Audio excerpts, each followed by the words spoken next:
We have seen 2.1 million illegal immigrants unlawfully admitted to the United States by this administration. Does DHS have operational control of our entire border? No, sir. So everything that crosses that southwest border now is controlled by the cartels. If you don't have a secure border, you don't have safety, you don't have security, and you don't have sovereignty.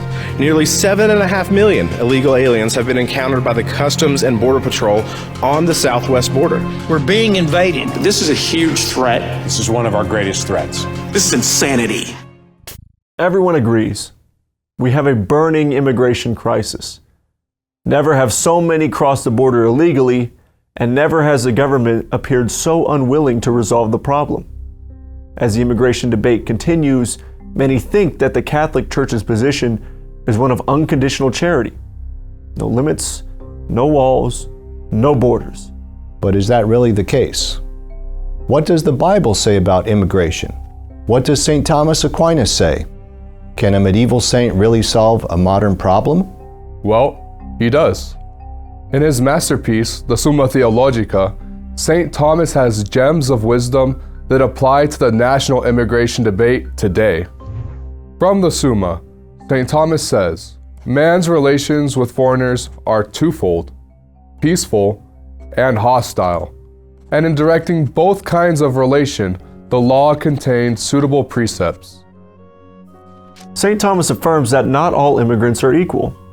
Every nation has the right to decide which immigrants are beneficial, that is, peaceful to the common good. As a matter of self-defense, the state can reject criminals, traitors, enemies, and others who it deems harmful to its citizens. The current crisis is making it impossible to be able to weed out the criminals. At least 340 illegal aliens on the terror watch list have been encountered by Border Patrol along the southwest border, and that's just the ones that we know about. The second thing he affirms is that the manner of dealing with immigration is determined by law in the cases of both beneficial and hostile immigration. The state has the right and duty to apply its law. The answer to the border crisis is simple: secure the border and enforce the law. Lawlessness is not compassion.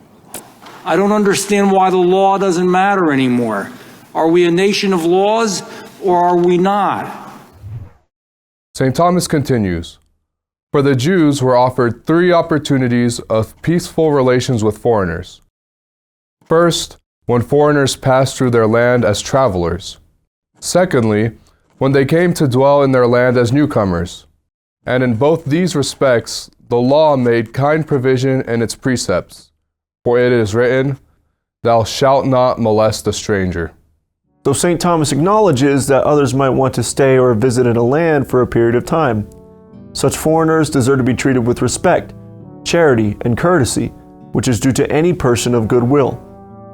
In these cases, the law should protect foreigners from mistreatment. St. Thomas says, thirdly, when any foreigners wish to be admitted entirely to their fellowship and mode of worship.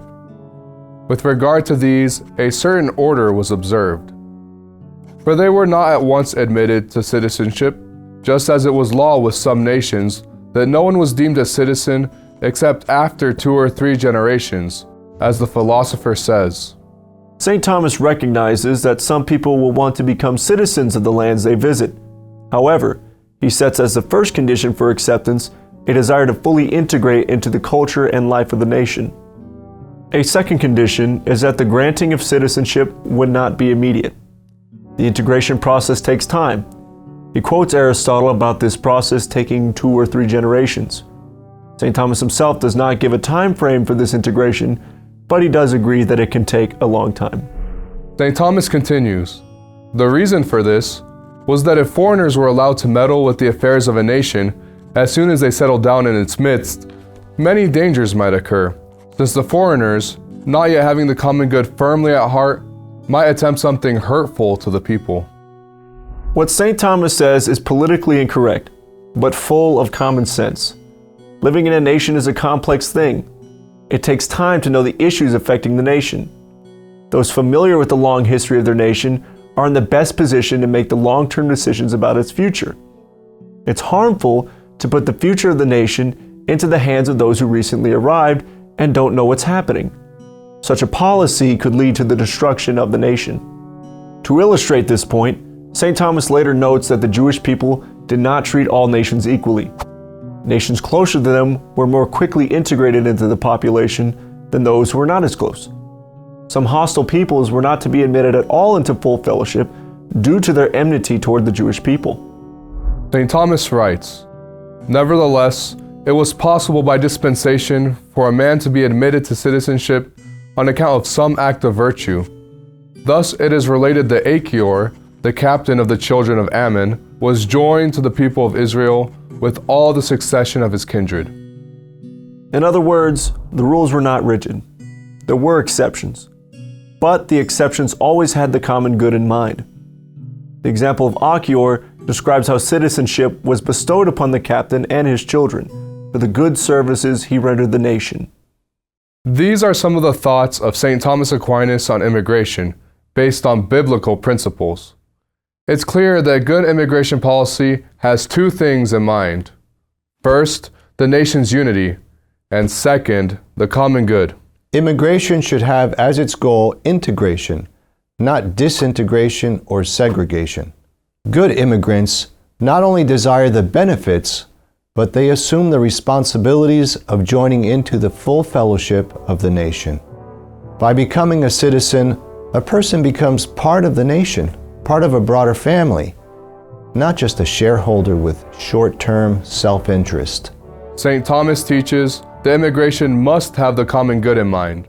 It cannot destroy or overwhelm a nation. This explains why so many Americans are uneasy with the flood of mass immigration, flawed catch and release policies, and porous borders. Such bad policy destroys common points of unity and overwhelms the ability of a society to absorb new elements organically into a unified culture. The common good is no longer considered. Proportional immigration can be healthy for a society because it injects new life and qualities into the social body. But when it loses that proportion and undermines the purpose of the state, it threatens the well-being of the nation. We should follow the advice of Saint Thomas Aquinas.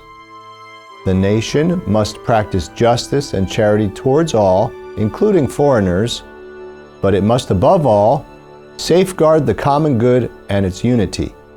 Without that, no country can long endure.